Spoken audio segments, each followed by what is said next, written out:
pessoal, eu sou Denise Nobre e mais uma vez estamos abrindo as portas do Saramban, o seu podcast de literatura coreana.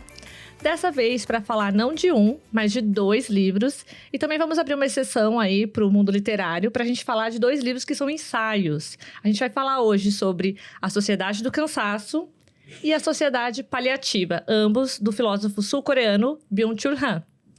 E para falar sobre esses 2 livros maravilhosos, a gente trouxe aqui para conversar com a gente no estúdio uma psicóloga que também é muito fã do trabalho do Byung-Chul Han.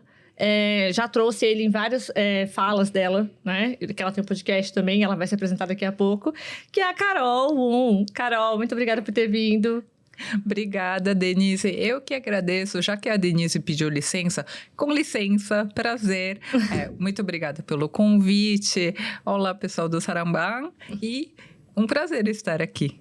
Que bom que você aceitou o nosso convite, que desde que a gente se conheceu, a gente pensa nesse episódio. Pois é, né? Demorou, mas chegou. A gente foi gestando a ideia. Ótimo. Gente, só lembrar que esse episódio, novamente, é com o apoio da LTI Korea, né? O Instituto de Tradução Literária da Coreia, que patrocina aqui os nossos episódios. E vou só fazer uns recadinhos rápidos sobre os livros que estão em lançamento. Continuamos aí na pré-venda com os 2 quadrinhos, né? O Solo Leveling, volume 7, e o Kingsmaker, volume 1. E aí temos as ficções de cura, né? Que são a Livraria das Memórias e a Loja de Cartas de Seul. Temos mais um livro de não ficção, que tem selinho aí de indicação do BTS, que é o Decidi Viver Como Eu Mesma. E temos aí uma novidade que ainda não está na pré-venda, que é o Meu Don Quixote Coreano, que é o livro do Kim Ho-yeon, que será lançado possivelmente na Bienal do Livro do Rio. Bom, então quem for lá já vai conferir. Aproveite que o autor também vem para a Bienal, né? Inclusive, somos eu e Bruna que iremos entrevistá-lo em uma das falas dele, que vai ser às 15h, no dia 15 de junho, no Palco Apoteose. Ele também vai ter uma fala de manhã às 10h30. Aí depois a gente deixa na descrição direitinho, né? Todas as informações. Então, vamos lembrando aqui. Obviamente, né, vocês notaram, Bruna não está novamente. Eu já falei no episódio anterior que a Bruna não vai participar da gravação desses episódios dessa temporada.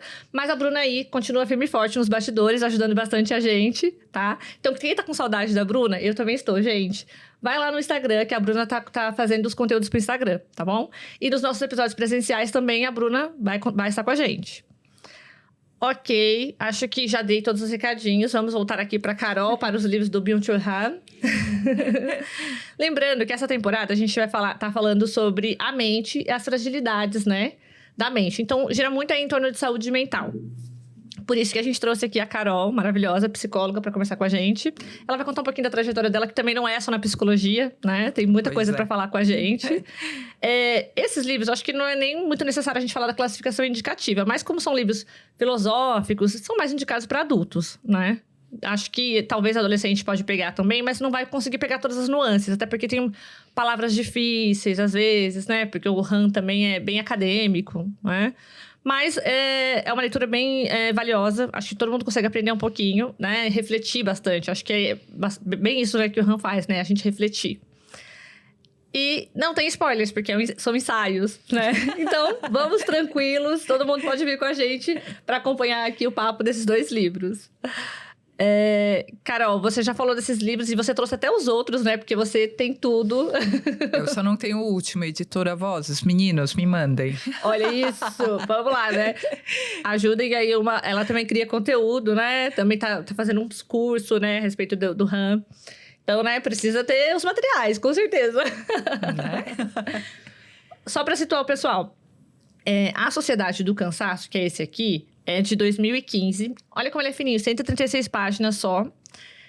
E a Sociedade Paliativa é de 2021, 120 páginas. Todas as obras do Han estão aqui no Brasil pela Editora Vozes, né?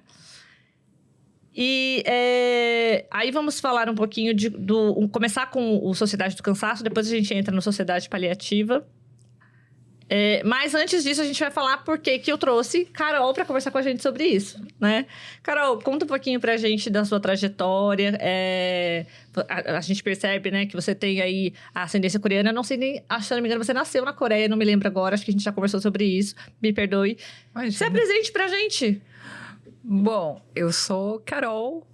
Meu nome em coreano é Won Jung-jang, é Chang Un-chong, né? Mas W-O-N é um nome muito complicado. E assim, eu agradeço muito a Burger King, porque antes, Burger King, o carro-chefe, o lanche deles é o Whopper. Então, depois que eles entraram, as pessoas até começaram a me chamar de Won. Porque o Whopper, Won, né? Mas antes era Won, Yong, Yang, o que fosse, né? Então, eu sou coreana de origem, eu nasci lá, eu saí de lá com 11 anos, morei 2 anos e alguns meses na Argentina e eu tô aqui em São Paulo há mais de 30 anos, né? Então, quando meu pai saiu da Coreia, ele viu que meu nome não ia funcionar legal, né? Então, ele gostava muito de uma música chamada Sweet Caroline.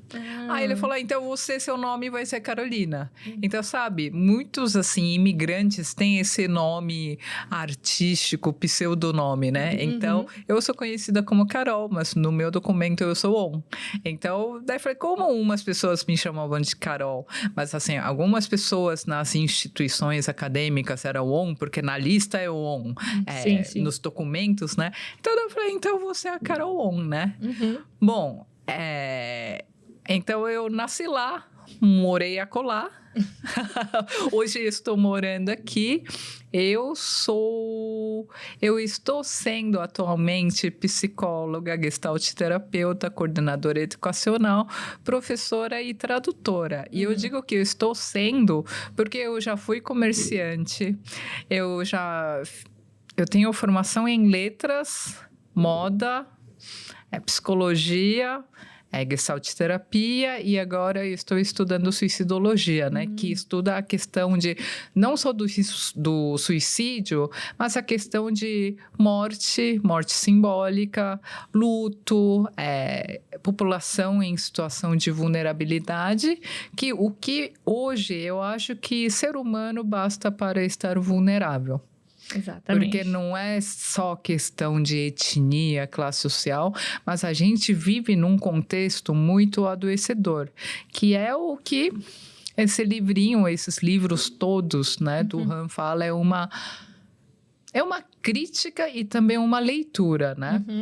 Então, por essas minhas histórias, né, eu cheguei a Han. Então, eu tenho uma formação um tanto esquizofrênica, né?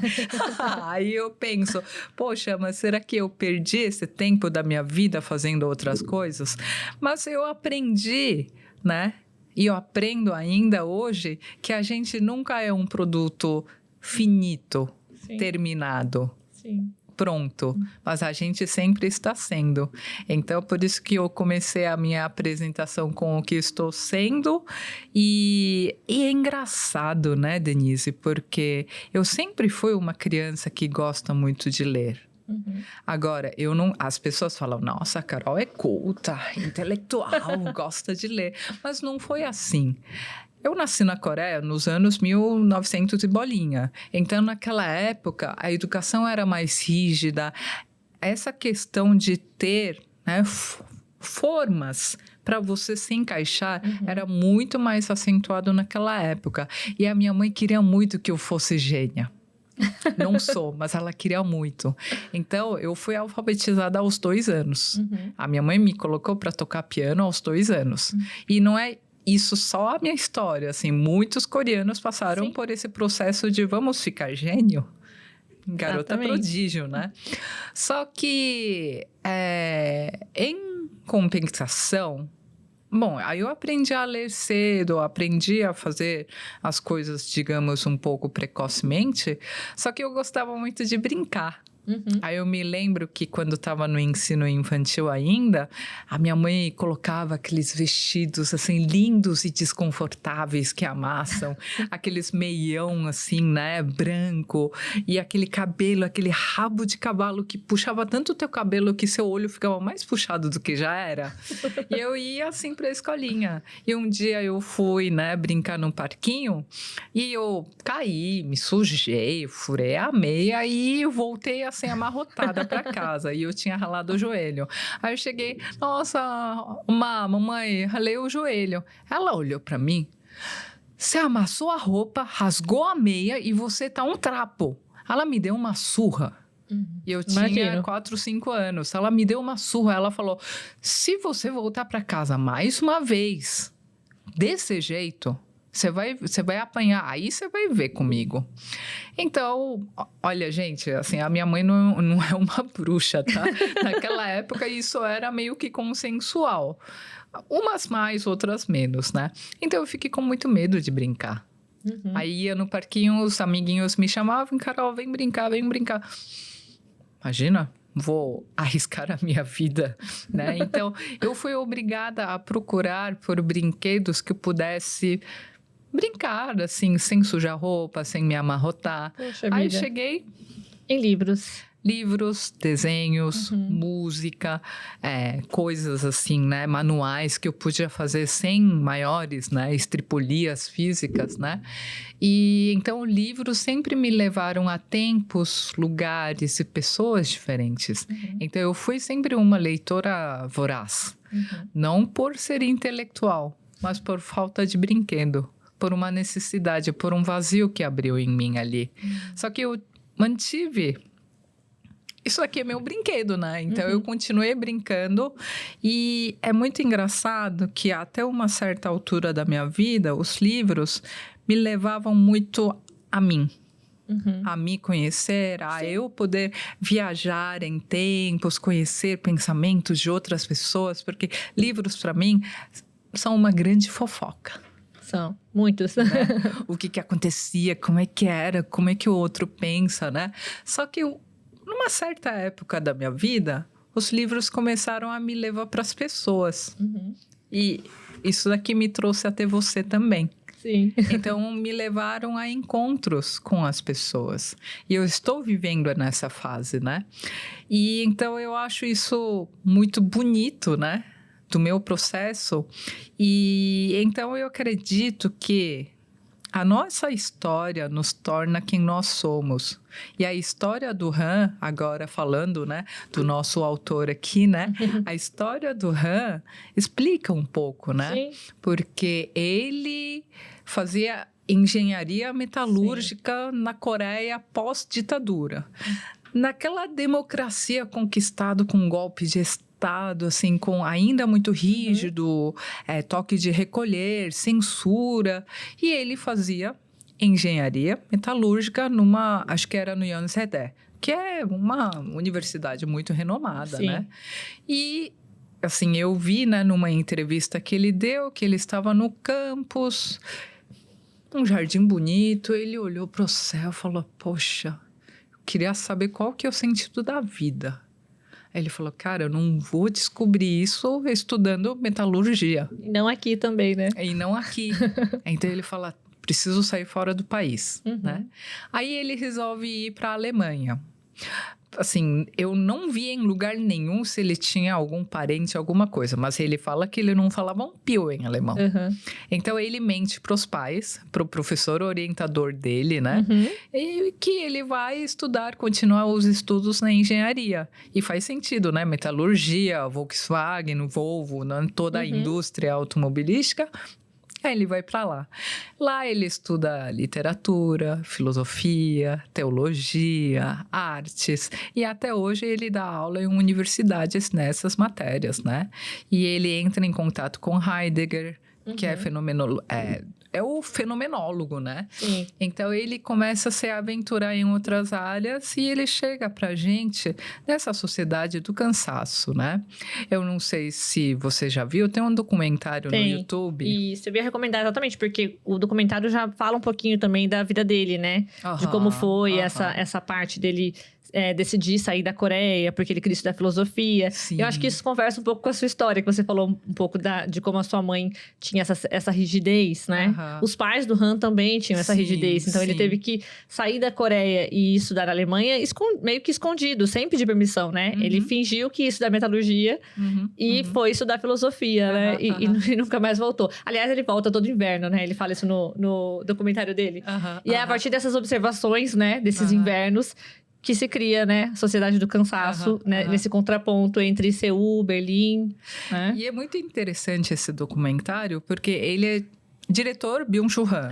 Ator principal, Byung-Chul Han. Sim, sim. Roteiro, Byung-Chul Han. Ele só não se autofilma porque ele fala que tem uma amiga que é cineasta e tal, né?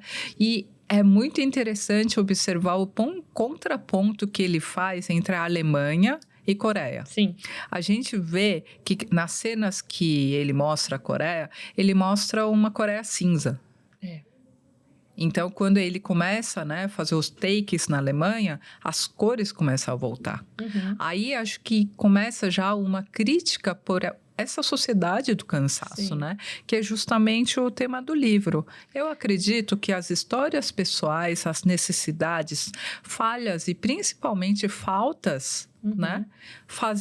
Movem a gente, especialmente na ciência. Se a gente for pensar na invenção de penicilina, pasteurização dos produtos laticínios, vacina do Covid. Sim. Então, é a nossa necessidade, carência que nos move, né? Então, também acho que é interessante pensar, não só ler, mas, assim, é interessante conhecer um pouco da vida do autor para saber o que move essa pessoa, de onde que essa pessoa é. Exatamente. E, por exemplo, como ele traz esse contraponto Alemanha e Coreia, a gente consegue observar o que circunstâncias levaram a essas reflexões, né? Porque a gente está falando aí de uma Alemanha pós-Segunda Guerra Mundial, né? Uma Alemanha também em reconstrução, uma Coreia pós-Guerra da Coreia, né? Guerra, aliás, que não acabou, só foi assinado um armistício, né? Também pós-ditadura. Então, são sociedades que estão aí se restaurando e o Han acompanhou tudo isso. E para quem conhece um pouquinho da história, para quem não conhece, a gente vai contextualizar um pouquinho. A Coreia teve esse movimento, né, de pós-separação e pós-ditadura, de crescimento econômico muito rápido, né? Foi um JK ali, né? Sim, que até é chamado do milagre do Rio Han. Sim. Mas a que custa? A custa de se tornar uma sociedade do cansaço, não é mesmo? Porque acho que muitos já ouviram falar da cultura pali-pali coreana, que vem desse momento, né? Que é essa cultura do rápido. Eu acho que, na verdade, não sei, aí é fantasia minha, né? Coreia tem uma posição geográfica muito interessante, né, Denise? Sim. A Coreia é uma península, é um país portuário. Então, tem uma posição estratégica ali. E se a gente for na história da Coreia... Gente, eu não sou filósofa nem geóloga. Assim, eu falo do meu ponto de vista. Mas, assim, ele foi constantemente invadido. Sim. Então, as pessoas eram obrigadas a viver em alerta, né? Sim. E existem vários estudos que falam que nos países onde o inverno é severo e não tem colheita no inverno, as pessoas são obrigadas a ter as pessoas são condicionadas a ter essa prevenção, a estocar comida, porque no inverno não vai ter nada floresce. E a gente está falando não do inverno nosso, né? Sim. Mas um inverno glacial, assim, né? Então, eu acho que tudo isso vai corroborando para que o povo coreano tenha... Porque a Coreia era um país muito pobre. Sim. Muito pobre, assim, dilacerado por guerras consecutivas, sempre muito saqueada, invadida. E a gente sabe pela história, né, que a gente foi destituído da nossa língua por um tempo. Eu achei engraçado também. Que, para mim, Coreia, eu falo que é nós... E também Brasil também é nós. Então, agora é o momento que eu acho que, assim, eu não coloco uma fronteira nesse nós, né? E então, assim, por tudo isso, veio formando, assim, uma cultura coreana que a gente vê agora, né? Num pacote muito bonito comercial chamado K-pop, porque o resto a Globo não mostra, né? Mas, assim, tem uma dor, assim, uma história de um povo que sofreu muito. Sim. Que sofreu, mas que não teve tempo de sofrer.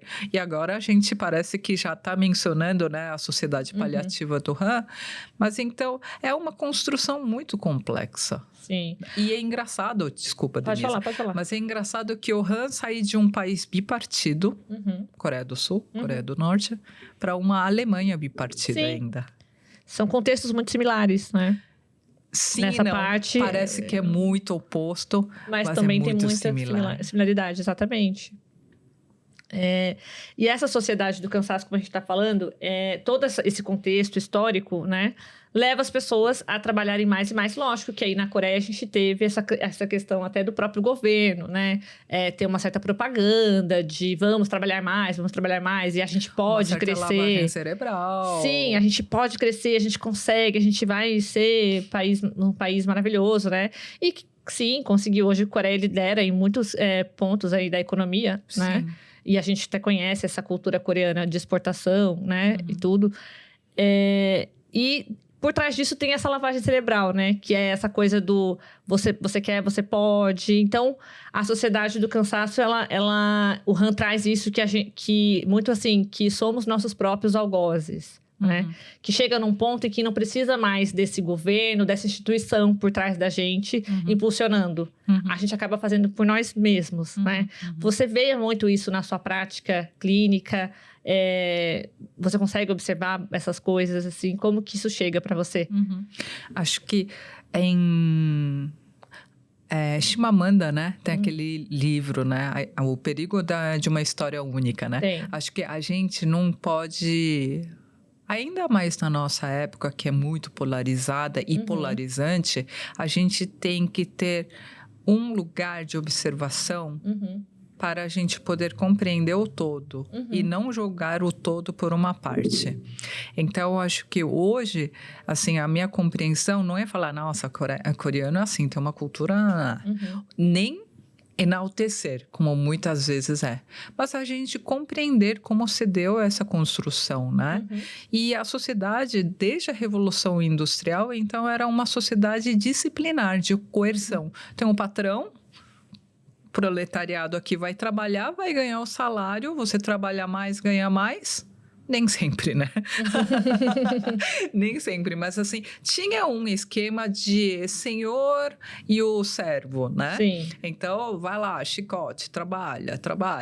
Só que numa hora, isso daí se extinguiu porque tem uma forma de fazer o trabalhador trabalhar mais sem você precisar chicotear, né? E tudo isso vem com essa vontade de ter... De ter é poder, então se eu posso, eu consumo. Aí vai muito na linha do Bauman, né? Que fala do consumo, dessas relações líquidas, né? Mas assim, a gente vive numa época que as verdades, quando existem, elas são muito voláteis. E a gente vive numa época que a gente passa o rolo compressor, assim, em cima das coisas para deixar as coisas muito simples. Quem que tem hoje paciência para ver um vídeo no YouTube de 1h30 sobre sociedade do cansaço? Os nossos leitores, os nossos ouvintes. Sim, né? E a gente está acelerando áudio do WhatsApp. Tá. Não, isso é verdade, isso eu também faço, gente. Eu também faço. E não é uma crítica, né? Mas é uma compreensão que a gente tem que ter. Sim. Porque a gente Você reparou, Denise? Você tem essa impressão que a cada ano está passando mais rápido? Sim, com certeza. Mas assim, acho que a Terra, toda a rotação, translação, acho que tá no ritmo. Tá no ritmo, o que a tá gente... acontecendo? Exatamente. Então, a gente começa a colocar essas metas de máxima performance. O melhor que eu tiver. Assim, o meu melhor lado. A otimização do tempo, do trabalho, de mim mesma e de tudo. A gente começa a ser açoitar, ser autoflagelar. Só que a gente nunca é suficiente. A gente sempre está abaixo. Exatamente. Então, eu vou na academia, eu vejo, assim, pessoas levantando 500 quilos cada perna. E sabe, aquela coisa que você não aguenta, alguém tem que ajudar, né? E a pessoa sai da academia, tá pago. Você pagou o quê para quem? Exatamente. Parece que tudo hoje tem que ter um propósito, um objetivo. Nada pode ser apenas para o prazer daquele momento, para contemplação, né? E contemplação, aí você vai, assim... Porque tem um livro do Han aqui, chamado Vita Contemplativa, né? Que é uma das entre aspas, soluções, né, de opções, né, que ele dá para sair dessa, né? Uhum. Agora, não soltando spoiler da saída, né? A gente tá entrando agora, né? Uhum. Mas assim, a gente não demora mais o olhar. Não. A gente não demora. Áudio, essa pessoa fala muito lento, fala muito devagar, vamos acelerar no 2. Aí você fala, nossa, acelerei no 2, mas tá normal. Uhum. Aí eu pergunto, a pessoa que fala devagar ou você que tá... Não é? E Não tem eu mais me paciência, né? A gente não tem mais paciência, né? Pra esperar. E também a gente não tem paciência para o outro. Uhum. A Johan fala, né, na Sociedade do Cansaço, do inferno do igual excesso de positividade. Uhum. Então, o nosso celular... eu tinha uma... Tinha não, ela tá bem ainda. Ela tá muito bem. Eu tenho uma professora que ela fala que o celular é uma maquininha do inferno. Mas pior que gente. E hoje ele já se tornou uma extensão da gente, né? Nossa, quando você esquece o celular em casa, não parece que você saiu nua na rua? Parece. Né? E assim, o algoritmo. Uhum. Então, a gente é julgado toda hora a alisar, né? O Han fala dessa estética lisa, né? Uhum. Ele cita como exemplo as esculturas do Jeff Koons, né? Uhum. Que são as esculturas feitas, segundo ele, nas uhum. palavras, para provocar o uau. Uhum. Mas não é uma obra que você vai... Mas, uau! Like, pronto, acabou. Próximo. Então, não tem aquela coisa de você digerir, né? De contemplar, de demorar o olhar. Então, assim, a gente é o nosso algoz. E quem que tá falando pra andar logo? Multitasking. O Han condena, assim, multitasking. No final, você não faz nada direito. Mas a gente, inclusive, a gente julga as pessoas que não são. Pô, o fulano não... consegue fazer 5 coisas ao mesmo tempo? Como assim não? Que cara que não produz. E a gente fala, né, no mundo corporativo do trabalho, é porque eu tenho que entregar isso até amanhã. Eu tenho uma entrega, os prazos. E a gente leva trabalho para casa. Você acha que isso piorou no pós-pandemia? Porque eu sinto que eu piorei isso no pós-pandemia. Porque eu acho que quando teve a pandemia, a gente teve aquele momento de ficar em casa. Nossa, foi muito difícil, e que tudo era online. E que então a gente sentia essa possibilidade de estar em vários lugares ao mesmo tempo. Não tinha essa loucura. Eu entrei nessa pilha. Eu queria fazer todos os cursos possíveis. E se você não fizer, você tá atrás. Nossa, foi um período difícil. Time is money, né? Era assim, se eu vou assistir... Até o lazer a gente coloca nesse pacote. Se você for ver hoje em dia, tem muita gente que meio que disputa quantas séries conseguiu assistir no mês. Mas aí, você assistiu 10 séries. Qual dessas você guardou a história, te impactou? Porque não impactou, porque você só viu, desligou, passou próxima. Quando não assiste acelerado, corre né? cada 10 segundos. Né? Não, e corre 10 segundos. Acontece tudo isso. Mas, assim, isso eu não faço. Mas eu cheguei a um momento que eu falo assim, eu só vou parar pra assistir. Eu não posso parar pra assistir, porque eu vou estar perdendo tempo. Então, eu assisti enquanto eu tava na esteira. Aí, só assim que eu meio que me sentia ok de estar assistindo. Não me sentia, assim, mal comigo mesma. Eu tava justificado, entendeu? Está perdoada. E a gente fez muito isso na pandemia. Eu acho que esses resquícios ficam com a gente. Claro, acho que a pandemia, acho que a tendência já era essa. Acho que a pandemia acelerou.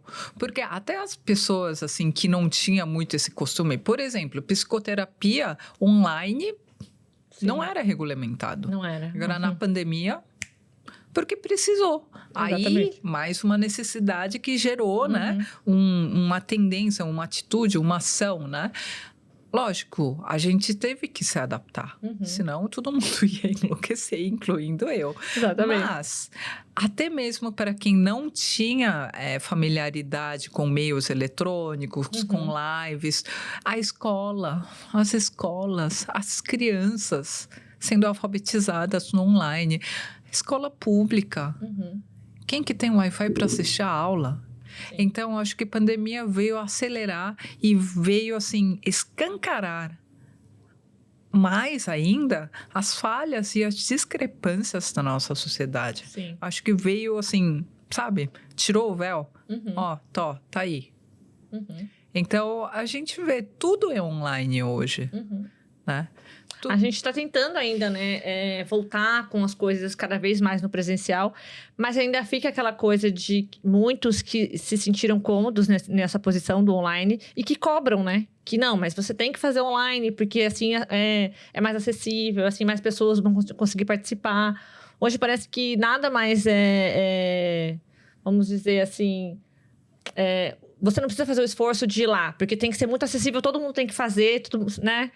Então fica um pouco essa coisa também, essa pressão, né? É meio arbitrário, né? Isso, muito. E com tudo isso, eu acho que eu mesma que não tenho nada a ver com a área da saúde, assim, nessa parte, né, psicologia e tudo, né? Que eu até sou da área da saúde, mas não tem nada a ver com isso, né? Ah, mas super, né? Porque os pacientes chegam assim também, isso é verdade. E a gente tem que bancar o psicólogo durante a terapia também. Claro, com certeza, porque... Porque a pessoa chega fragilizada, né? Qualquer profissional de saúde, seja fisioterapeuta, né? De formação como você, médico, psicólogo, TO, qualquer área, acho que é sobre cuidado do ser humano. Sim. Acho que não existe tanto essa hierarquização que médico é médico, a enfermeira já é abaixo. Não, psicólogo é assim, porque a gente, psicóloga, é muitas vezes trocado por uma unha, por salão. Tipo, eu prefiro fazer minha unha do que fazer terapia. Sim. E eu acho que você fazer sua unha, e eu sou uma pessoa que gosta de fazer, é muito terapêutico. Sim. Mas cada coisa tem o seu lugar. Não precisa ser melhor, pior. O mundo não é binário. Exatamente. Não apenas sobre o gênero. Porque as pessoas têm agora essas palavras muito assim, binário, não binário, gênero. Mas não binário no sentido, o mundo não se divide em bem, mal, preto, branco, etnia, classe social. Você tem, não tem. De onde você é. O mundo não é assim. Só que a gente vai colocando, com todas essas coisas, a gente vai colocando camadas em cima que a gente adoece. A gente vive movido a neoliberalismo. Sim. E tem, assim, uma conjuntura socioeconômica, tem uma ideologia política que sustenta tudo isso. Exatamente. Então, a gente estar aqui, Denise, falando de livros, é um movimento de resistência. Com certeza. É uma bandeira, assim, muito corajosa e muito consciente. Sim. E, por exemplo, até você falou sobre essa palavrinha-chave aí do neoliberalismo, né? Que isso também aí impulsiona muitos desses adoecimentos, né, psíquicos que acontecem na sociedade atual. E a gente tem aí isso refletido em alguns transtornos, né? Pode ser o burnout, pode ser a depressão, a ansiedade, que a gente vive hoje num mundo de ansiosos, né? Com certeza. Quem não é? Quem não é? Não tem como, gente. E existe aquela ansiedadezinha boa, mas a gente acaba sempre, né, extrapolando. Né? Hoje é difícil de ter essa régua. Também porque eu acho que essa questão de régua é interessante, porque a gente tem uma cama de Procusto, né? Procusto, mitologia grega, né? Procusto era um ser lá, né? Que ele ficava observando os viajantes que passavam por ali, aí ele oferecia hospedagem, e eles tinham uma cama lá. Então, o viajante deitava, se ele fosse maior que a cama, se ele fosse menor, estica para caber. Então, faz sentido isso para a gente, o que a gente está vivendo? Esse molde, essa régua universal que tem que caber em todo mundo e a gente, ora se estica, ora amputa algo que sobra.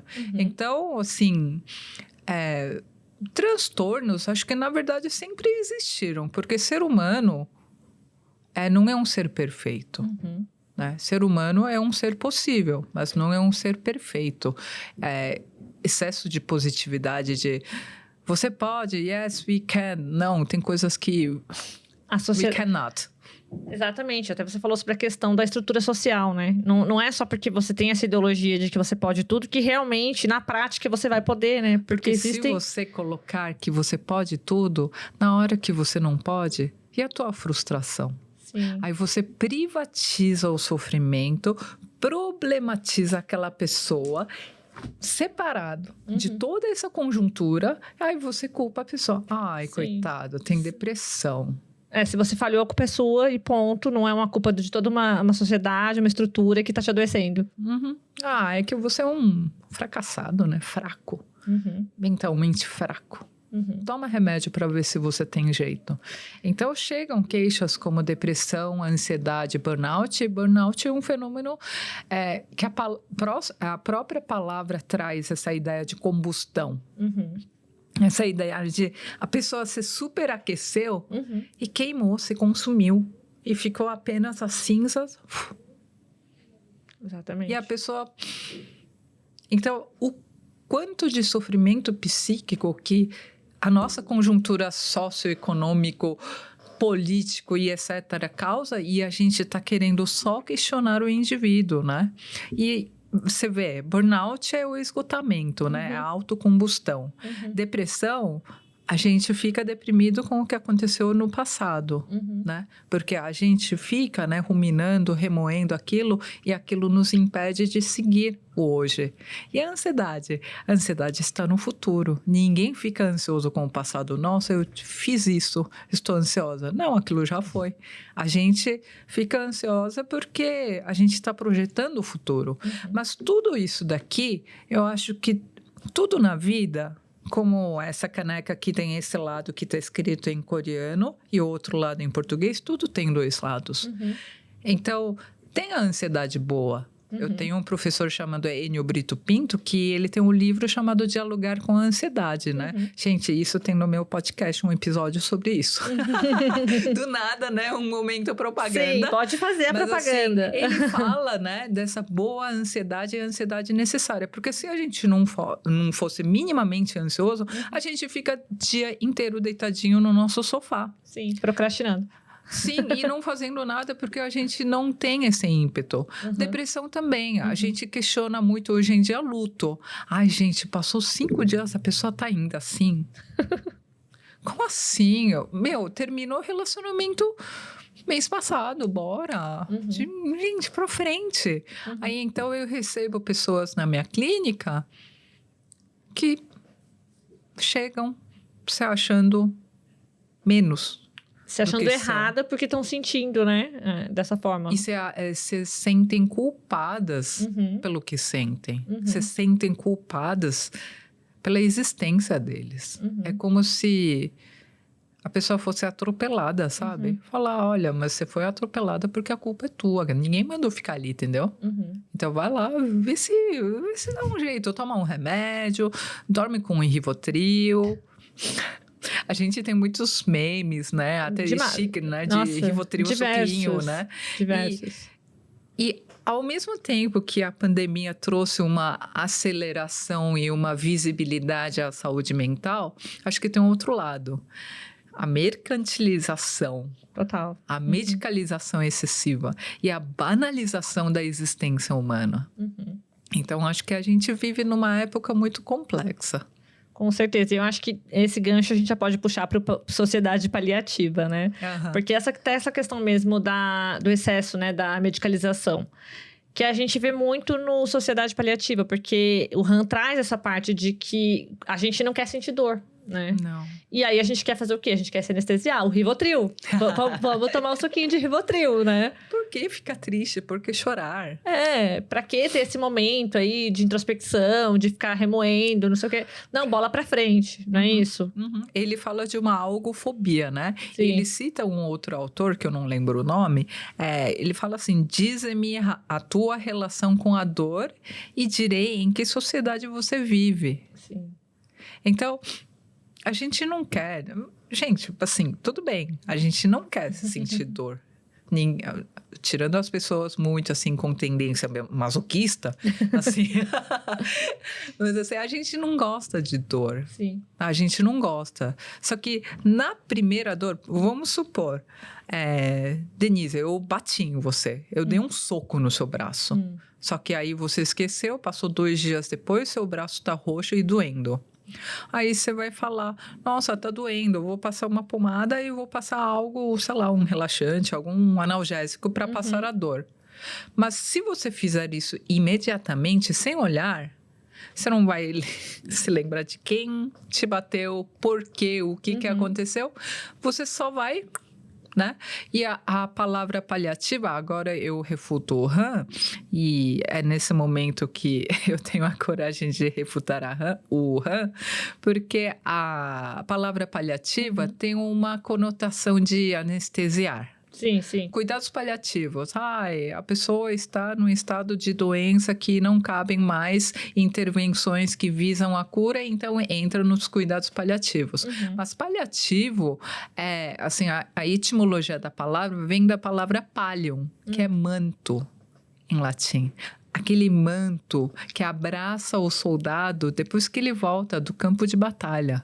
Então, pallium tem uma questão quente, uma questão humana de acolhimento. De acolhimento. Mas aqui o que ele fala na paliativa é no senso comum, de anestesiar. É uma analgesia irresponsável que leva você não ter uma narrativa sobre a dor, porque ele fala da narrativa da dor, uma hermenêutica, né? Sim. A dor traz uma história. Essa cicatriz eu fiz quando tinha anos, eu era assim, tal, não sei o quê. Aí a cicatriz, eu tenho uma história para contar. Sim. Mas se a gente não tem tempo, não tem uma história. A gente não elabora, né, essa dor, né? E, assim, existem estudos que falam que a gente toma tanto analgésico que os cânceres estão sendo descobertos mais tarde. Sim.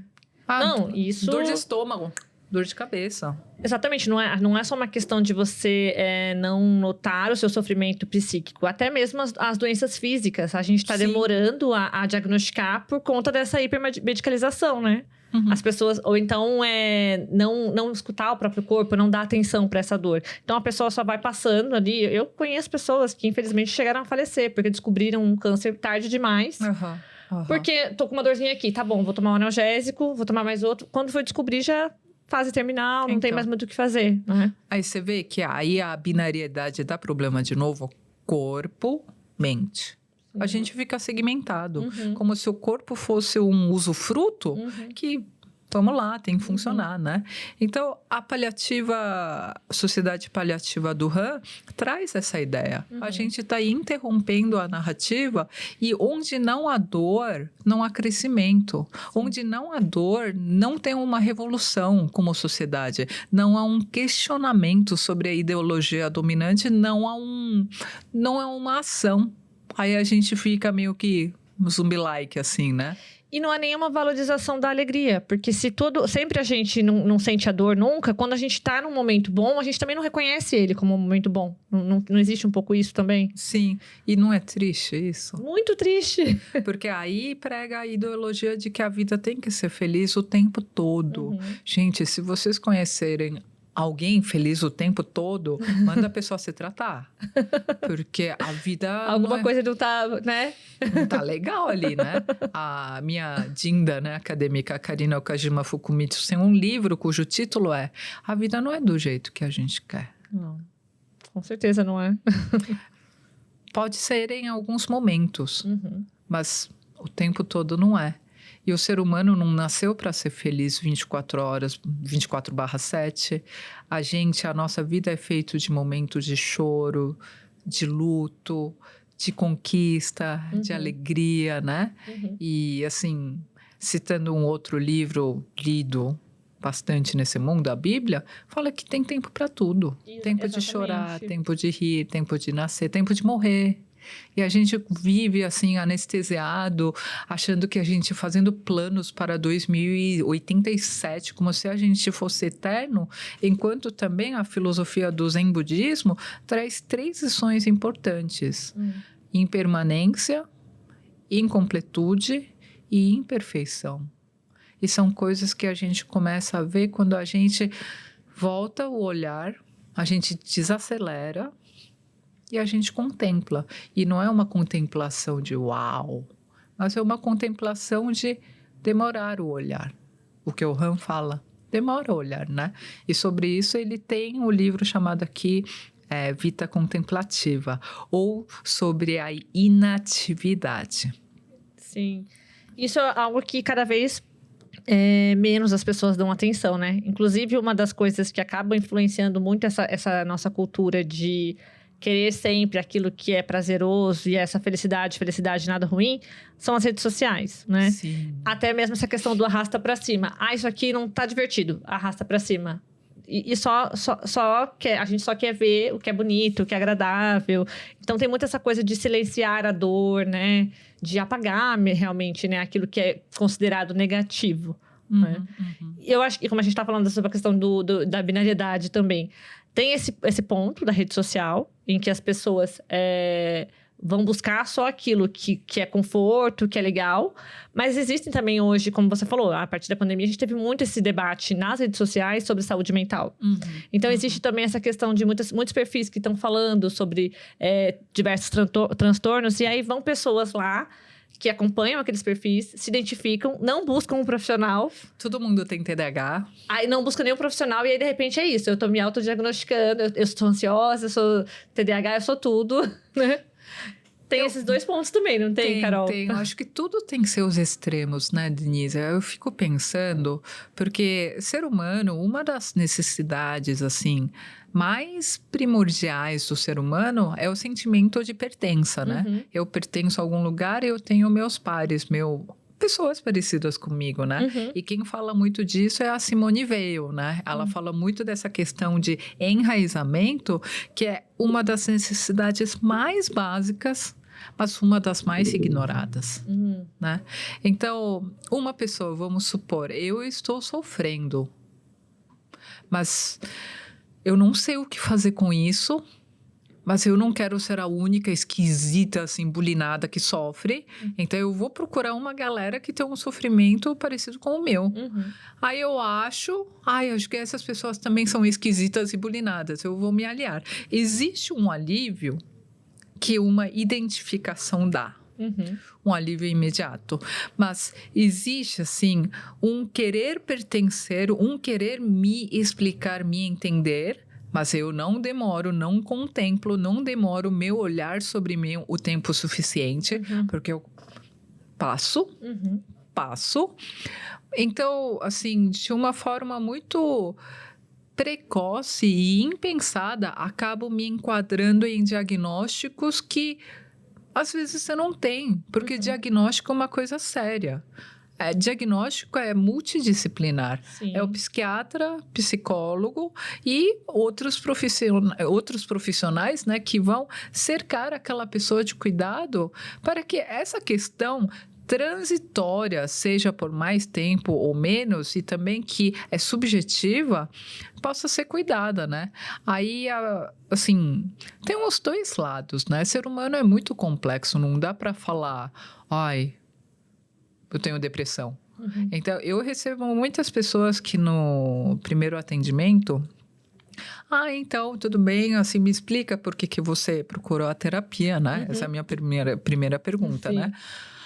Então, eu tenho depressão. A pessoa já chega diagnosticada, né? Claro. Aí eu falo, tá. Aí a pessoa fica, tá, e que mais? Não, eu tenho depressão, né? Mas como é essa depressão? Aí a pessoa faz aquela cara, putz grila, dei de cair com uma psicóloga que não sabe o que é depressão, ansiedade, TDAH, e agora eu vou ter que dar aula, né? Aí eu falo, mas Meu Deus, chega a ser engraçado, mas é trágico. Chega a ser cômico, né? Não, o Charlie Chaplin fala, né? Ser humano visto de perto tragédia, mas de longe é cômico, né? Com certeza. Aí você fala, mas não sei o que é depressão. Eu estudei, né? Eu sei os sintomas gerais, mas o que é para você? Porque eu não atendo. Eu teve uma mãe, né, que me trouxe o seu filho. Ela falou, meu filho tem TDAH, não, meu filho tem autismo, tal, não sei o quê. Então eu falei, meu filho... Não, ela disse assim, meu filho é autista, ele tem TDAH. Então eu falei, desculpa, eu não trabalho com autista, nem com TDAH. Ela falou, poxa vida, sério? Eu falei, eu trabalho com crianças e adolescentes. Não coloco o sintoma diagnóstico que seja antes, porque essas coisas não podem vir antes do indivíduo. É apenas uma característica, talvez, uma fase, um momento da pessoa. Então, a gente está esquecendo também de colocar o ser humano antes de tudo. A gente está querendo muito fazer a análise, Sim. sabe? Ah, eu vou tirar um pouquinho de sangue para ver... Porque aí é uma... A gente supõe, né? Ai, como o meu sangue naquela hora tinha açúcar, glicemia tal, a gente supõe. Isso na medicina, na fisiologia funciona. Na psicologia, não. Não é Sim. porque eu estou triste um dia que eu tenho depressão. Sim, eu acho que é muito essa coisa desse imediatismo até que as redes sociais causam e dessa fragmentação. Porque se você expõe na rede só um lado seu, ou se você observa das outras pessoas só um lado, e aí você quer que na terapia também é isso. Eu vou mostrar aqui pra essa psicóloga que eu sou uma pessoa depressiva. Eu não mostro nada mais, né? E você, como você falou, é um ser humano completo. Precisa, né, desse acolhimento geral. Para poder chegar a um diagnóstico de fato. Não é só um lado. Porque a pessoa não é só isso, né? Exatamente. A Denise que eu estou vendo agora, mas você não é só isso. Você deve ter uma história de vida, todo familiar. Assim, a gente é feito de histórias. Sim. Então, eu não posso presumir a condição da pessoa no momento aqui como um todo. É um desrespeito, é uma violência. Exatamente. É uma violência e, sabe, esse negócio de excesso de positividade que a gente está falando é uma violência, gente. Eu não vou ser jogador de futebol, pelo amor de Deus. Não consigo. E tudo bem, porque eu posso ser muitas outras coisas. Existe essa coisa também, né, desse outro lado da positividade tóxica, que é isso, né, da pessoa continuar sempre achando que não, mas vai dar certo, e às vezes não parar e encarar a realidade. Nossa, eu odeio. O que é possível, né? Uma fala que eu não tenho na minha vida é, ai, não fica assim, e vai dar tudo certo. Deixa a pessoa ficar assim, por favor. Sim, deixa a pessoa precisa ficar assim. A pessoa precisa ficar com a dor. A gente cresce na dor. A gente vê coisas que a gente não via na dor. E, por exemplo, os adolescentes de hoje, a taxa de suicídio que está subindo exponencialmente, a gente ama os mais novos, os filhos, mas a gente está privando eles de qualquer frustração. Exatamente. Escolas, esse professor é ruim porque reclamou do comportamento do meu filho. Eu não estou falando para você chegar em casa e massacrar o seu filho, mas abre uma conversa. Pô, você levou uma anotação, o que aconteceu? Mas o que está rolando? Vape. Com suas consequências que ninguém sabe ainda como vai ser. Ao invés de dar bronca sobre o sintoma, que seja vape, drogas, tal... O que está por detrás disso? Qual que é a história? Por que a pessoa é obrigada a suprir uma falta de alguma coisa, colocando seja o que seja? Sim. E isso acontece, infelizmente, nas escolas, principalmente, desde pequenininho, né? Eu lembro que eu fiz o estágio na EMEI, né? Criancinha pequena, né? EMEI até 6 anos. E uma coisa que me chamou a atenção foi numa atividadezinha que estava tendo. E aí eles queriam que todo mundo fosse igual, ninguém ficasse sem. E aí... tinha que ter lá as divisões, né, em fila e tudo. E acabou o tempo da aula e algumas crianças ficaram sem. E aí, acho que a coordenadora foi reclamar com os professores que as crianças ficaram sem e que elas iriam ficar frustradas. E que a atividade foi organizada de maneira errada e tudo isso. Aí eu falei, gente, mas ao meu ver, que estou vendo de fora, eu acho que é um momento de você ensinar para a criança o que ela quer priorizar. Ela quer escolher aquela brincadeira ou aquela outra. E se ela escolher uma, ela não vai conseguir ter a outra. Não... E ter esse momento também de descobrir o que é se frustrar, né? Porque, não deu tempo, vai ficar para outra vez e tudo. E rolou toda uma discussão porque não podia deixar as crianças se frustrarem. E eu fiquei, assim, indignada. Eu falei, gente, como é que essas crianças vão crescer? Não, aí as pessoas aprendem a não escolher. Porque eu tô segurando esse livro. Se eu quero pegar esse daqui, eu tenho que aprender a largar isso daqui e pegar. Sim. Agora, eu tô assim, eu não quero largar esse, mas também quero pegar o outro. E às vezes a vida não te dá. Sim, exatamente. Mas e aí? O que eu faço com a minha frustração? Sim, vou tomar Rivotril. Né? E assim, você falou em escola pública, eu estagiei numa escola pública de Fundamental 2 também. Tinha um aluno do 9º ano que só dormia na aula. E os professores falavam, oh, ele só dorme na aula, se entra na última carteira, só dorme, faz nada, deve ter TDAH, chama a mãe e tal. Não, mas antes a mãe chama a psicóloga para poder culpar direitinho, né? De quem é a culpa, né? Então, eu fui lá conversar com o garoto, uma conversa de meia hora. Sabe o que eu descobri? Primeiro, ele não enxerga, tava sem óculos, então não enxerga a lousa. É chato, dorme. Segundo, ele, para ajudar a mãe, trabalhava numa pizzaria todos os dias até meia-noite, 1. Ele era o menino que depois limpava o chão e fechava. E vai para a escola às 7 horas da manhã. É TDAH? Não, não é, né? Muito provavelmente não. Uma conversa de meia hora. Demorar o olhar, você demorar ali. Ah, vem cá, senta aí. E aí, o que tá pegando? Né? O que tá acontecendo com você? Por que você tá dormindo? Mas não porque você tá dormindo, mas... E aí, como é que tá a sua vida, né? E eu vejo a terapia nesse lugar. Muitas vezes as pessoas já me vieram perguntar, ai, Carol, então, eu tenho isso. Você acha que dá para dar um jeito? Você acha que dá para consertar? Aí eu falei, acho que não dá. Aí a pessoa, sério? Cara, o que eu tenho é grave, né? Aí eu falei, acho que não dá para te consertar porque você não tá quebrado. Você sim. não é uma máquina. Exatamente. E psicoterapia não é lugar de consertar coisas.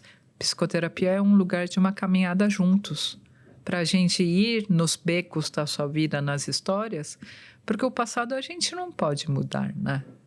Exatamente. Mas o meu olhar sobre o passado, o sentido que isso faz para mim, eu posso atualizar a cada minuto. E a cada minuto é possível fazer e ser diferente. E por isso que eu sou gestalt terapeuta agora, né? Vendendo, né? A minha abordagem. É porque a gente tem essa potência. Mas isso fica submerso. Fica enfiado lá em algum lugar perdido. E às vezes fica num lugar tão fundo que a gente nem se lembra que ele existe. Sim. Terapia vai lá, a gente... Vamos caminhar, vamos ver o que a gente encontra. O que você está trazendo na mala? Poxa, cara, tá pesado, né? Vamos carregar junto? E aí? Vamos sentar um pouco aí, tira o que tá na mala. O que é isso? Ah, não, isso daqui eu ganhei quando isso. Ai, essa tristeza. Ai, essa ansiedade. Ah, não, isso aqui. E a gente se autorregula. O ser humano tem essa sabedoria organísmica, né? O organismo é sábio. E a gente não é separado do nosso corpo. A gente é um ser biopsicossocial e espiritual, né? Então, a gente é uma coisa só. E você tinha falado na palavra fragmentação. Fragmentar adoece. Fragmentar classe rica, classe pobre, adoece a sociedade. Sim. Fragmentar as pessoas por qualquer régua que seja, adoece. Sim. E uma coisa também que tudo isso que você está falando me fez pensar também, essa questão de... Muitas vezes a pessoa chega na terapia achando que o terapeuta vai ajudar ela a mecanismos de defesa para evitar a dor. Quando a realidade não é essa, né? O ideal seria você confrontar essa dor, você aprender a elaborar ela e lidar com ela, né? Então, assim, acho que esse deve ser um grande desafio para você na clínica nesse momento, né? Com todo mundo não querendo sentir dor nessa sociedade paliativa. E, inclusive, a gente vê até vamos dizer assim, na cultura pop, né? Porque a gente vê, por exemplo, aquele filme da Disney, né? O Divertidamente, que trouxe bastante essa coisa de mostrar qual que é o valor, né, das emoções, mesmo as emoções negativas, né? E eu acho que você deve ter esse trabalho todo dia de ter que ficar mostrando pro pessoal, né, esse valor das emoções negativas também. É porque a gente é condicionado desde criança a não ser assim. E eu acho que aqui também, nós que somos mulheres, a gente sofre. Ser mulher nesse mundo já é um lugar difícil. Isso. Mas ser homem também tá complicado. Tá. Homem não chora. Homem tem que ser provedor, protetor. Né? Então, são muitas normas sociais que são colocadas pra gente que a gente não tem nem tempo de mastigar. Só vai engolindo. E aquilo vai acumulando. Alguma hora você passa mal.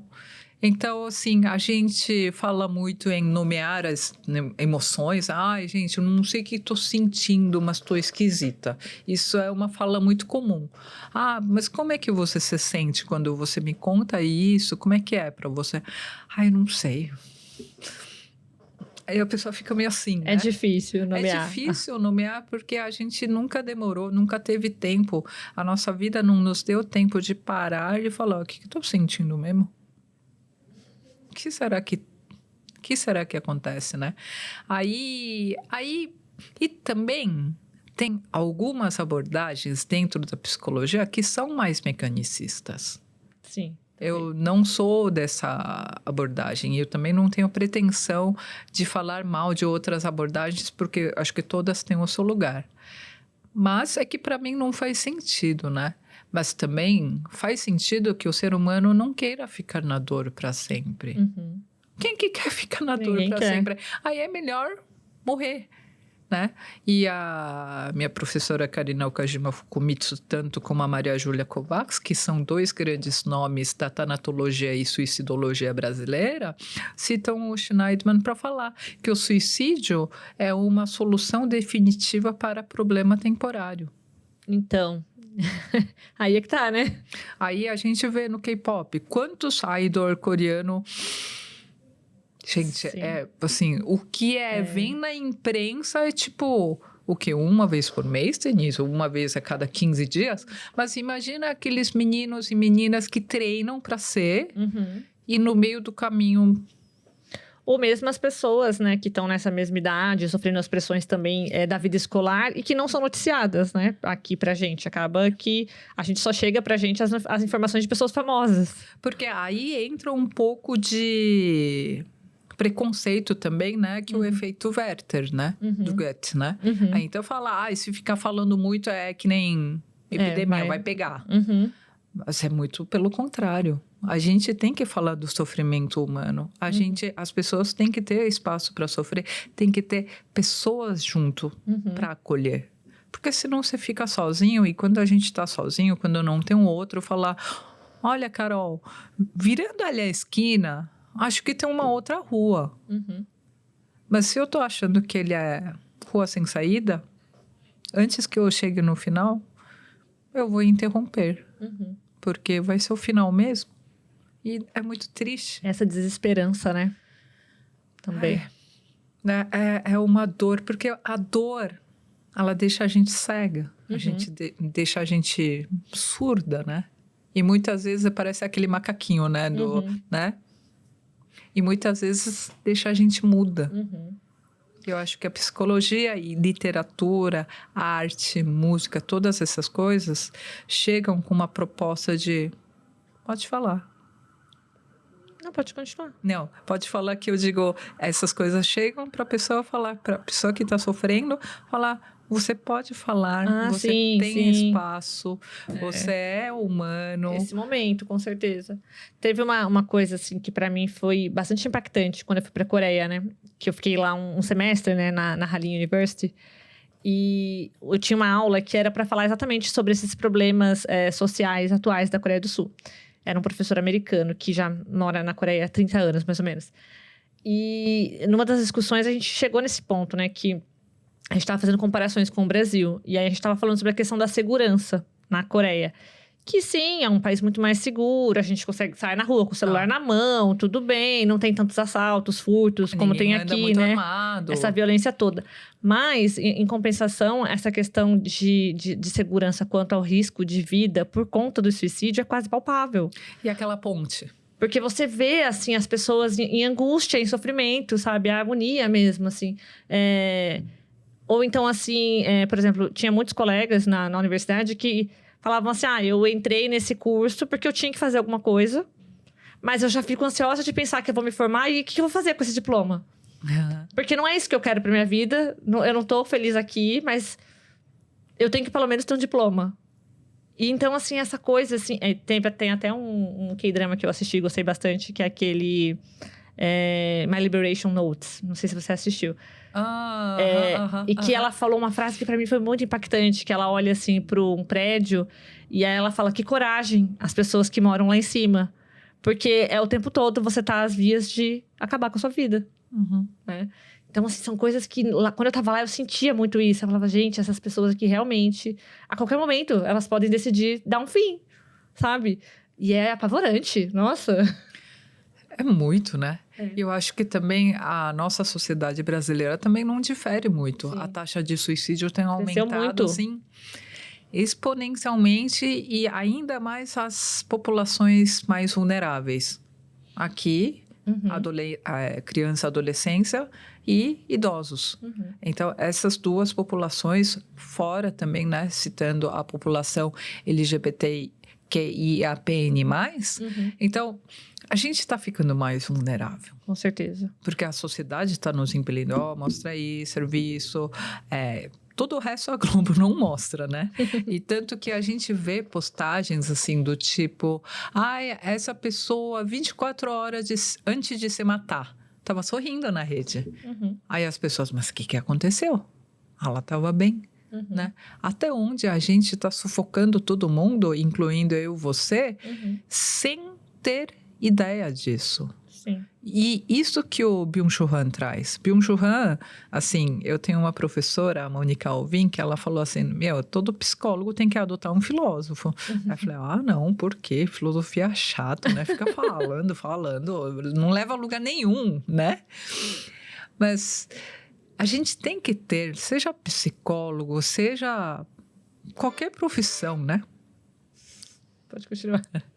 Seja psicólogo, qualquer profissão, a gente tem uma visão do mundo, né? E para construir isso, filosofia ajuda. Não para você aceitar, o Byung-Chul Han é o meu senhor, ele é dono da verdade. Não, mas para suscitar uma reflexão. Eu tenho o sonho modesto de conhecer ele presencialmente e debater umas ideias. Não sei se na hora eu vou ficar nervosa, né? Mas eu tenho um sonho de traduzir ele, se um dia ele quiser vir para o Brasil, né? Porque Nossa, seria um sonho, né, Denise? Imagina que sonho. Imagina, né? Ele, né, com aquele ar coreano-alemão, assim, né? Mas, assim, são lugares que a gente tem que pensar. Porque isso, você vai falar, mas Carol, qual que é a diferença entre saber o que está se passando e não saber? Porque a gente nasceu, cresceu e a morte está aí, né? A única certeza que temos.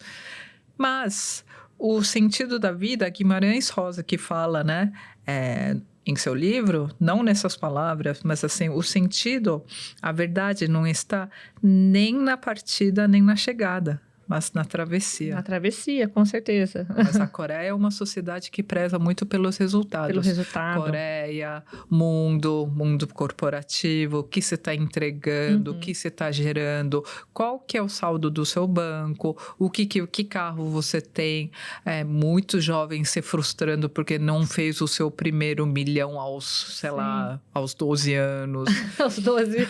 Pior que é verdade, tá cada vez mais cedo. Porque a gente vê, né, assim, o mundo do TikTok, a galera fazendo um dinheiro fácil, repentino, mas também easy comes, easy goes, né? Não sabe segurar, não dá valor, depois fica sem. Então, a gente vive numa época muito confusa. E eu acho que mais que nunca, filosofia, literatura, arte, música, isso traz a cura. Não digo cura como extinção de sintomas, porque isso eu acho que se aplica em termos médicos. Mas na psicologia eu falo de cura do Heidegger, que é o Sorge em alemão, que é o cuidado. Cuidado. É assim, o ser humano tem que ser cuidado e tem a tríade do cuidado, né? Cuidar, cuidar-se e deixar ser cuidado.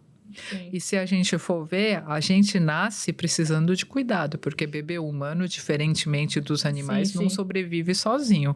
Mas a gente tem que se cuidar e vai chegar a alguns momentos da vida que a gente vai precisar ser cuidado. Sim. E ser cuidado não é motivo de vergonha. Então, um dos preconceitos que a gente enfrenta, seja no Brasil, na Coreia, em qualquer outro lugar do mundo, psicoterapia. É um tabu. Sim. A pessoa é fraca, sabe? Tem que se tratar. A gente sempre falou muito essa coisa, né? De que na Coreia existe esse tabu em torno dessas questões de saúde mental. A saúde mental em si é um tabu, né? É um tabu, né? Não pode falar... Exatamente por essa questão de ser uma sociedade muito mais competitiva até que o Brasil. Essa questão toda de rankings e resultados. Então, tem-se muito essa coisa de você ter que o tempo todo mostrar essa pessoa 100%, essa performance, né? Do perfeito, né? E tem também até aquela coisa, não sei se você já ouviu falar do Nunti, né? Que é um conceito coreano que... É um must, né? Nunti. Que deixa você completamente ali alerta o tempo todo e pensando... É uma super pressão, né? O Nunti. A gente já falou sobre isso também no episódio do livro Amêndoas. Que é bastante interessante, assim, porque é um personagem que ele não reconhece emoções. E aí, se você imagina a pessoa ter que praticar Nunti, mas ela não tem muito, assim, esse simancol. Então, como é que fica? Né? Seria um autismo, entre aspas. Pra perceber, assim, sem cair nessa conotação, assim, né?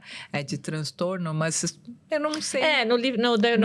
Nesse episódio, a gente até debateu um pouco essa questão de alguns diagnósticos que a autora deixa pelo caminho e fica em aberto, né? Mas tem toda essa questão cultural, né? Do Nunti também, e de você ter toda essa performance, esse jogo de cintura o tempo inteiro em alerta. E também o tempo inteiro, o que vão pensar de mim? Então, toda essa pressão... o medo de ser julgada. O medo de ser julgado. E isso realmente não é só nessas camadas que a gente vê aqui de fora, que é do pessoal que tá ali em frente às câmeras. É no dia a dia, na população em geral. Você acha também que existe alguma diferença geracional no modo como vê a saúde mental na Coreia? Porque aqui no Brasil a gente percebe que os jovens conseguem falar mais sobre isso, mas tá mudando, né? Os adultos também estão respeitando bastante, procurando se informar mais. Você acha que na Coreia tá um pouco mudando? Olha, aí é um campo que eu não consigo falar muito, porque uma única vez que eu voltei para a Coreia foi quando eu tinha 22. Eu saí de lá com 11 e voltei com 22. O que eu acompanho, acho que é muito recorte da mídia, então acho que não são fontes confiáveis, né? Mas o que eu sinto, assim, pelos programas mais insensados, assim, que circulam nas redes e tal... e também conversei com uma professora minha que ela estudou psicologia há um tempo no Japão, que em algumas coisas tem muita similaridade, né? Assim, na Coreia, no Oriente... Olha, gente, eu posso falar uma grande besteira porque não moro lá, né? Mas pela minha percepção de uma imigrante que mora fora, né? Ainda a psicoterapia tem um caráter muito orientador. Aconselhador. Então, eu vejo, assim, tem uma doutora famosa chamada Oh Eun-young, né? Que está viralizada na Coreia, que ela pega e ela conversa meia hora com os famosos lá, celebridades, falou, então, Denise, é porque quando você era criança, você me contou isso, então é por isso que você é assim. Aí a pessoa, eu sou assim mesmo, então. Então faz assim, porque é meio oracular. É complicado, então, né? Então, assim, coloca muito o psicólogo uns 3 andares acima. Então, a pessoa já vem numa atitude de, pessoa estudada, me deu orientações para a minha vida, porque o que eu não sei sobre a minha vida, você tem que saber. Porque você estudou. Eu nunca estudei a sua vida, Denise. Mal sei da minha vida, vou saber da sua. Mas assim, então tem esse caráter um pouco autoritário, assim, que acontece no Oriente. Agora, no Brasil, a psicoterapia em geral é mais dialógica, é mais relação. E a minha abordagem Gestalt terapia, ela se volta à relação. Eu estou no mesmo andar do meu cliente, tanto que eu não chamo ninguém de paciente, porque eu não sou médica, né? São meus clientes e minhas clientes, né? Com quem eu tenho a honra e privilégio de aprender todos os dias, porque não estou ali só para dar alguma coisa, é uma troca, é uma relação, é uma relação entre humanos. E ali, na relação de 2 humanos iguais, mas diferentes, acontece tanta coisa bonita. Você aprende tanto. Sim. Aí eu verbalizo para os meus clientes. Eu falo, nossa, hoje eu que deveria pagar para você, porque eu que... Nossa, eu aprendi, mas é uma fala que eu tenho. É uma troca muito interessante. É uma troca boa. entre humanos, independente de idade, porque o meu cliente, a minha cliente mais nova hoje que eu atendo, porque não atendo mais crianças hoje, agora, tem 14. A minha cliente mais velha tem 85. Então, no meio tem uns 70 anos de margem que me dá uma, né? Homens, mulheres, gênero, classe social, etnia. Eu não sou uma psicóloga que só atende coreano. Na verdade, a minha clínica, assim, descendentes de coreanos é uma parte pequena, né? Então, eu não me nichei. Porque eu acho que eu tenho muito a aprender. Então, nesse momento, não tenho uma clínica nichada, né? Mas, assim, o que me vislumbra muito é essa capacidade que o ser humano tem para gerir a sua vida, para gerenciar, para sobreviver. Mas não só sobreviver vegetando, mas para viver. Porque quem sobrevive não sonha. Mas aquele, quando sonha, é porque está vivendo. Muito bom. Você falou dessa coisa de você não restringir, né, a população, né, da comunidade coreana com ascendência asiática, coisas do tipo. Eu já ouvi falar que muitas pessoas acabam até preferindo não consultar, né? Não porque tem ir vergonha. Porque tem vergonha de repente, conhecer um familiar, alguma coisa assim, porque a comunidade é pequena. Existe muito isso também, né? Existe. A colônia coreana, eu nem sei te falar em números, mas falaram que em seus tempos áureos chegou a 50, 60 mil em São Paulo, na Grande São Paulo. Hoje em dia estão falando de metade disso ou até menos, né? Eu não sei como é que anda a contagem, mas é uma sociedade pequena, né? E assim, você pensa, Denise, assim, o imigrante em si também é uma população em vulnerabilidade, em situação de vulnerabilidade, né?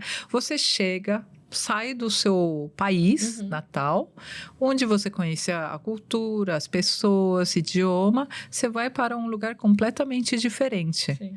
Aí, nesse lugar, você não tem sua rede de apoio, você não sabe como funcionam as coisas, então o que você tem que fazer? Ganhar dinheiro. Então, eu vejo e eu aprendi isso lendo a tese de uma professora minha chamada Rebecca Wong. É uma pessoa muito querida, que eu respeito muito, uma mulher que veio como imigrante e ela começou, né, pensar nessas coisas, que esse apego que, assim, que nós, descendentes de coreanos, tem por dinheiro, vem daí. Porque se sentia muito inseguro, vulnerável. Alguma coisa eu tenho que ter para garantir a minha sobrevivência e a da minha família. Sim. Dinheiro. Então, a primeira geração vem trabalhar porque eles saíram do seu país de origem em busca de um lugar melhor. Sim. Então, vamos lá fazer dinheiro, porque tem que ter dinheiro, porque sem dinheiro não dá. Passado o primeiro sufoco, forma ali uma sociedade muito pequena. E como a primeira geração não chegou, alguns sim, né? Mas são poucas as pessoas que conseguiram entrar na sociedade brasileira. Ficou uma sociedade muito pequena. E o ser humano tem uma cota, né, de coisas para fazer. Tem que brigar, tem que fofocar, tem que fazer as pazes, tem que fazer uns fuxico. Só que tudo isso começou a acontecer nesse ovo aqui. Então, ali ficou... então caiu uma agulha ali. Você viu? Escândalo. Nossa! Aí todo mundo viraliza, esquece o próximo. Então, por exemplo, eu tô aqui desde os meus 14 anos. Eu sou assim em cima do muro, né? Mas eu consigo ver isso, mas também eu consigo ver que a segunda, terceira geração, porque a primeira geração acaba sendo super protetora, né? Porque tem medo que aconteça alguma coisa. Então, abraçou. Só que o segundo e o terceiro não tá sabendo sair muito. Então, eu vejo poucas pessoas que se aventuram a sair em busca de algo que seja mais que dinheiro. Por exemplo, uma profissão. Algo que você possa contribuir para a sociedade, porque a gente meio que foi condicionado. E eu não falo isso para justificar, mas para a gente compreender. Eu tive que chegar a essa compreensão sobre mim. Então, quando eu fiz uma transição de carreira, quando eu começo a fazer faculdade de psicologia, aos 40, Eu tenho que ter essa leitura. Eu Sim. tenho que também ver o meu lugar nessa sociedade brasileira de ser uma mulher amarela. Mas não ficar só no lugar de, ai, pisaram no meu calo, doeu, viu? Agora vocês vão ver. Não assumir esse lugar de vítima, mas me enxergar, me contemplar nesse lugar, me perceber, aí é a máxima do Sartre, né? Eu não sou o que o mundo fez de mim, a vida fez de mim, mas eu sou o que eu vou fazer a partir disso. Sim. E eu vejo que a gente vive uma época que eu falo para o meu filho, eu queria ter nascido nessa época, porque eu sofri xenofobia. Eu Sim. sofri muito preconceito. Sim. E não estou culpando o meu país, que é o Brasil, mas é porque era estranho. Mas assim, hoje as coisas estão mais afáveis, mas tem um outro lado. Tem um lado ruim também. Tem muito lado ruim, né?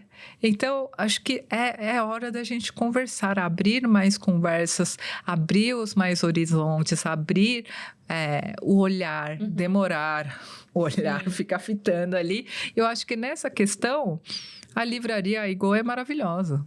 Sim, elas trazem uma curadoria muito boa, né? E a história delas são 3 meninas, que eram meninas agora, 3 mulheres maravilhosas, que nasceram com essa falta de cultura, de ter um lugar para poder fuxicar livro.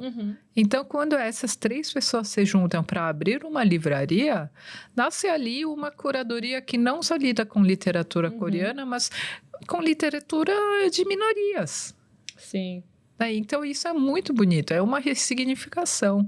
Eu não canso de falar isso para as 3, e agora eu estou louvando expressamente a Agatha, a Yara, a Paulina. Vocês são maravilhosas, porque é uma iniciativa que vai além. Sim. E abre um exemplo, né? Abre uma referência que a próxima geração pode seguir.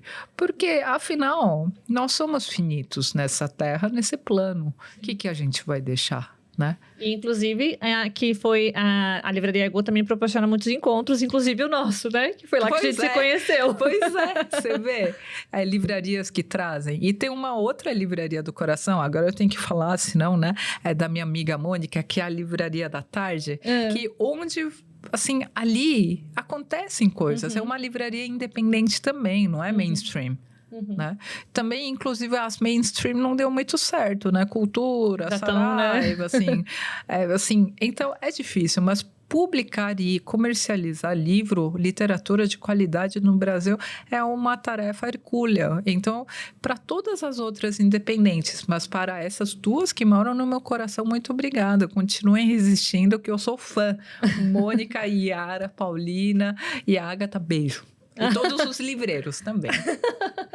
Voltando então para o assunto de livro, já que a gente falou de livraria. Os livros do Han, esses 2 que a gente trouxe aqui hoje, e os outros também, né? Que a gente pode falar em alguns outros episódios próximos que tiverem. Eles suscitam bastante essa reflexão, né? Às vezes, de uma forma um pouco pessimista. Mas ele também traz aí algumas possibilidades, né? Vamos falar agora, então, de caminhos. De coisa né? boa. Coisa boa. Vamos parar de nos deprimirmos? Sim, vamos falar de quais caminhos, né? A gente pode se inspirar a seguir a partir dessas reflexões que o Han traz pra gente. Nossa, isso é muito legal de falar, porque até aqui o Han parece um cara crítico, cinza, o mundo está condenado, não tem esperança, né? E... ele tem um lado muito fofo, Denise. Tem. Ele é o cara que acorda e fica tocando bar durante 1 hora. Ele falou que ele tem que ficar durante 1 hora todo dia, bar, para ele poder fazer as outras atividades. Muitos autores, filósofos têm os seus rituais, né? Não, e ele, inclusive, no livro Louvor à Terra, não trouxe, mas Louvor à Terra, ele tem um jardim de inverno, que ele volta à terra a atividades manuais, porque o que isso nos permite? Isso permite que a gente volte ao agora, a ansiedade no futuro. Você falou que as pessoas cursam faculdade na Coreia. Mas eu comecei o curso, mas já estou desesperada, porque daqui a 4 anos, volta. Volta, se você morar lá. Ou se você morar no passado, volta. Então, o trabalho que eu acredito na psicoterapia é voltar para o aqui e agora. A gente estar aqui, coesa, não fragmentada, né? E o que o Han como a gente bebe na mesma água que é a fenomenologia, Heidegger, inclusive a tese de mestrado dele foi sobre Heidegger, né? E a Gestalt terapia bebe dali também. Então, volta ao que agora. A atividades manuais, a contemplação, a meditação, que eu digo desprovido de qualquer caráter religioso, mas a prática meditativa de você se silenciar e poder voltar, né, a si, poder prestar atenção no aqui e agora, né? E ele traz também esse livro, acho que é o penúltimo publicado pela Vozes, que ele fala do espírito da esperança. E nesse livro, ele fala, né? Desacelera. Sim. E esse outro livro, Favor Fechar os Olhos, em busca de um outro tempo. O nosso tempo cronológico é isso, vai... Quando a gente acabar aqui, a gente já tem que correr, a gente vai tirar a foto. Ai, Denise, prazer, né? Mas assim, em busca de um outro tempo kairológico, porque não é só Cronos, é o Kairos. E mais que Kairos, é o tempo Aion, tempo da brincadeira, tempo onde a gente busca e encontra o sentido da vida. Então, essas coisas ele coloca como saída. A esperança, né? E... Agora, eu posso trazer essa pergunta para mim também? Claro, fica à vontade. Tipo... Na voz de Carol, como seria? Na minha voz. É o que a gente falou. Na verdade, eu queria trazer a pergunta para mim, mas é o que a gente falou. Arte, literatura, cultura, música, grafite, museus, educação, e eu vejo que tem movimentos, né? Tem esse novo ensino médio que estão tentando fazer mais trabalhos em grupo, porque a gente está ficando muito individualista. Eu, né? Então, voltar um pouco, né? O nosso olhar para a educação como um todo, não só nas escolas, mas para a educação. Porque aí eu cito Paulo Freire, trago ele para conversar com a gente. Educação não muda o mundo. Educação muda as pessoas. Sim. As pessoas mudam o mundo. Sim. Então, o Han é bastante otimista. E no livro Louvor à Terra, ele é ilustrado com as plantas. Olha, isso eu preciso ver, então. Nossa, ele é ilustrado. Ele tem uma face muito fofa, muito esperançosa. Nem tudo está perdido. Sim. A humanidade, eu acho que consegue. E eu tenho essa fé. Essa fé que o humano... que a relação, que o outro pode me salvar. Porque é onde a gente mais se machuca, as relações. Se você for ver, tudo é sobre relação. Trauma, dor, é tudo relação. Mas é ali que ocorre a cura também. Com certeza. E aí, só para terminar, então, com polêmica, que eu adoro uma polêmica. Você falou bastante desse poder, então, da literatura, das artes. Mas a gente também tem literatura e tem arte que são cooptadas, né? Com certeza. E acabam ali agindo de maneira contrária. Acabam sendo essa anestesia, né? Que a gente falou até sobre a questão das pessoas assistirem a série no 1.5, pular os 10 segundos. A gente tem também hoje muitos livros que são... não que seja ruim, gente. A gente sempre fala. Ler por entretenimento também é ótimo. Mas se isso legal. Se torna um excesso, como que fica? Né? Você só... Próximo. É uma certa anestesia também, não é? Com certeza. E sabe que ano passado eu entrei numa pira que eu falei, nossa, eu vou ler 100 livros esse ano. Sabe quantos eu li? Quantos? 110. Mentira, eu pensei que você não tinha conseguido. Você fez essa loucura. Eu fiz e eu imprimi um planner, fui anotando, mas aí no dia 31 de dezembro me bateu. Poxa vida, mas quantas dessas leituras eu realmente li? Não é? Né? E assim, você começa a entrar numa pira, você até consegue transformar prazer, lazer, relação como um meio de se alcançar algo. Né? O Domênico de Masi já falava em ócio criativo, né?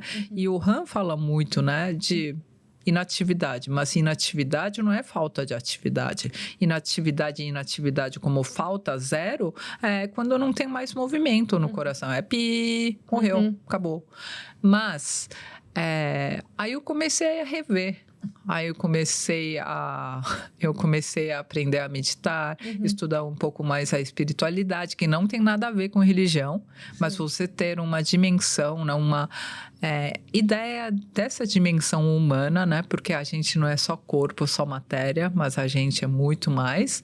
Então, tem muitas coisas que podem ser nocivas. Especialmente quando a gente é exposto a tipo de conteúdo que não deve ser visto com uma certa idade.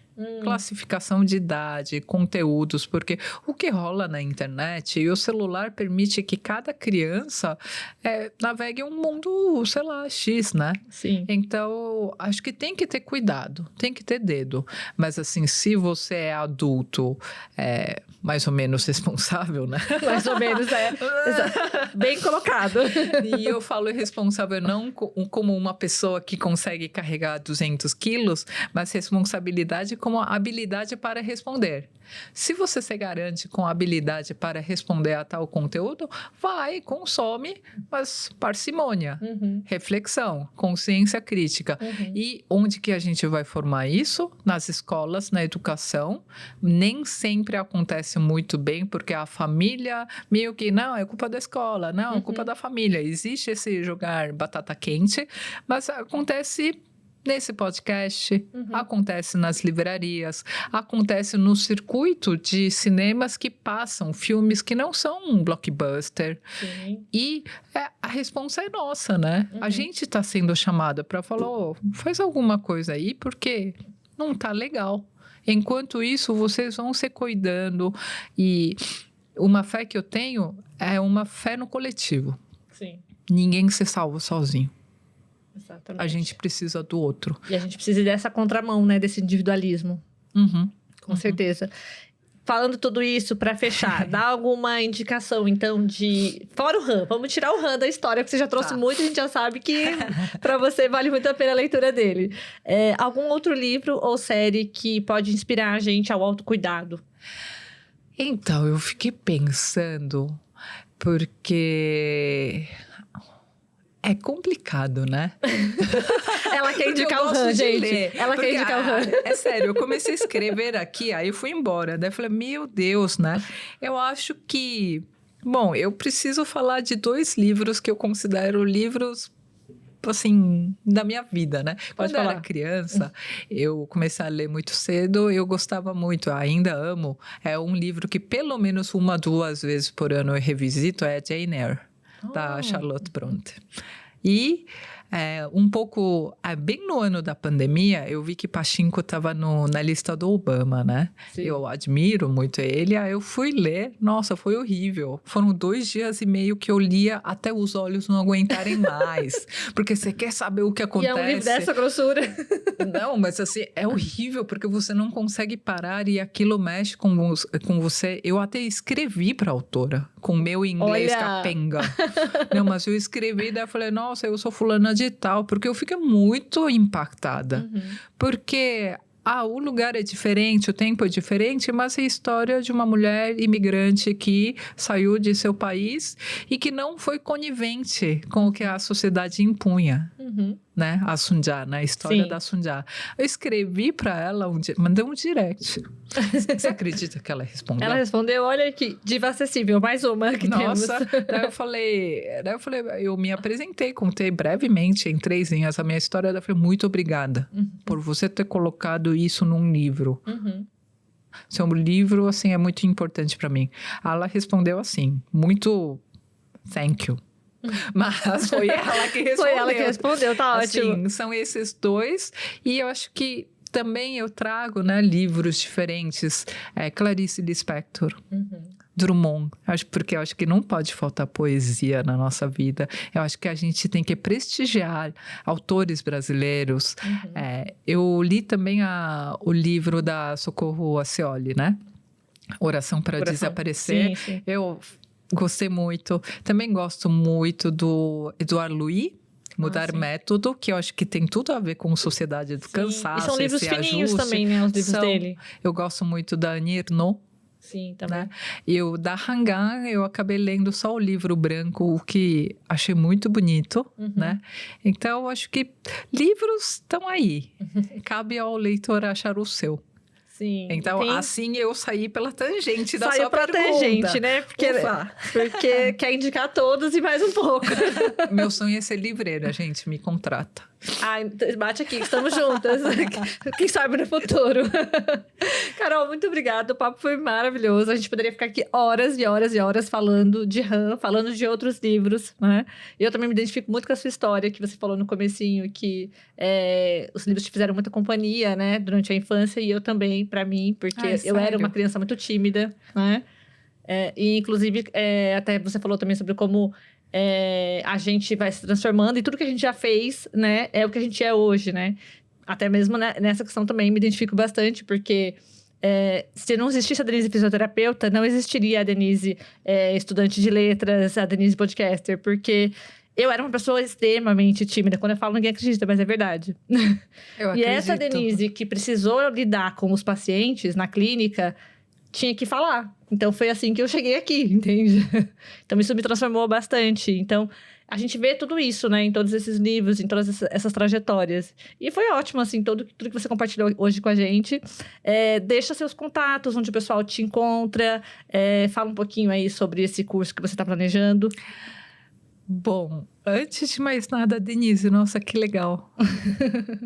Que bonita pessoa que você é. Obrigada. E que bonita, que bela deve ter sido a pessoa que você foi também, né? No meio desse processo de uma pessoa... E aqui vos fala uma pessoa que não fugiu da dor, né? Sim. Acho que isso é muito humano, né? Porque a gente tem idades, caras e origens diferentes, mas a gente é humana, né? A gente se encontra, né? E sobre tudo isso, um pouco eu tento imprimir, assim...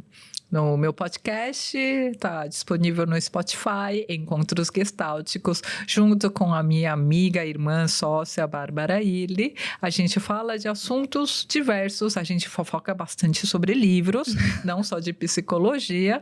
Eu tenho o meu site, que é carolwon.com.br.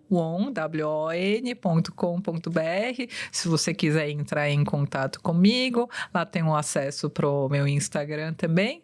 E eu sou uma pessoa bastante acessível, né? Sim. Acho que eu também sou uma pessoa que aprendeu e está sempre em aprendizagem, em processo de alguma coisa, sei lá do que, né? Mas é alguma coisa. E esse sei lá do que é a parte mais legal. Sim. É a parte que dá frio na barriga, que dá ansiedade, mas é a parte que faz a vida se mover, pulsar, né? E é o que mantém a gente viva. Ah, muito bom. E esse episódio é para você que também tá precisando desacelerar, né? Vai ler um pouquinho o Han, vai refletir junto com a gente e vem conversar com a gente depois nas redes sociais, na DM. Dizer um pouquinho do que você acha também sobre esses livros, tá bom? E a gente se encontra no próximo episódio. Obrigada a todo mundo que ficou com a gente. Tchau, tchau. Obrigada, tchau.